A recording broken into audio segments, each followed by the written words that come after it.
There's no choice not to begin to act in e-commerce because e-commerce is a brand new channel. It's all about competition.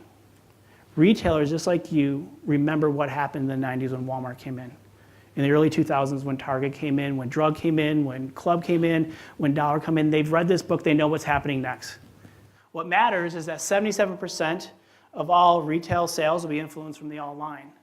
What matters is that 76% of all shopping trips begin online.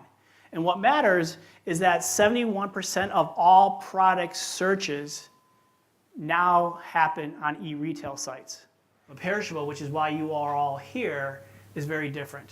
And there's a very different trend here. When you own a physical store, you have your signs overhead to help you wayfind, and then you get to the shelf and you have a 4-foot shelf, and retailers and category captains have worked quite hard to get that shelf set and to give you visual cues left to right, top to bottom, and you're being told what's going on there, branded versus private label. When you get to the online shelf, none of that exists. You've got the search bar, you've got navigation on the left to find your way, and then you have the product detail page. So everything on that page is your opportunity to sell. The e-commerce model has been a tough one to adopt because it's not as profitable. There's a whole bunch of things that you have to learn as you get into it. I think the good news is increasingly the transparency that's being brought by the partners in the ecosystem is really helping people understand what the opportunity is and kind of measure it as they go. So I think you're seeing people start to move faster. For Perishable, moving more product 1P is our goal. Again, because we're shipping items directly to customers' houses in that refrigerated box I mentioned earlier, there's such an important level of trust building we're doing right now and that quality control that we're doing.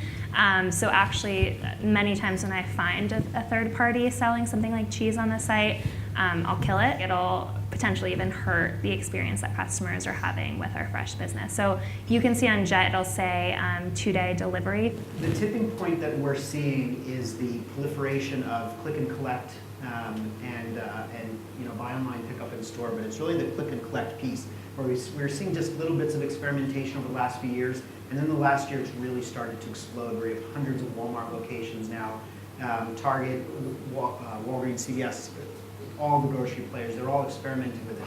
And the thing about click and collect is you have to keep in mind, if it's delivery, you have to be home during that hour. If it's click and collect, it's far more convenient because shoppers can go and pick up at their convenience within that time frame. The best partners, again, are the ones that take content really seriously. I've been really surprised since starting at Jet how many CPGs don't have content ready to go. When we've chosen the assortment, we send over sort of the requirements that we have to get something on the site, and there's sort of this moment when they realize they don't have images or they don't have descriptions or bullets. So we have a photographer in-house, luckily, but I think the more content you have up front, the better. It's hard work, but I'm a contextual learner, so I always connect people back to what they know already.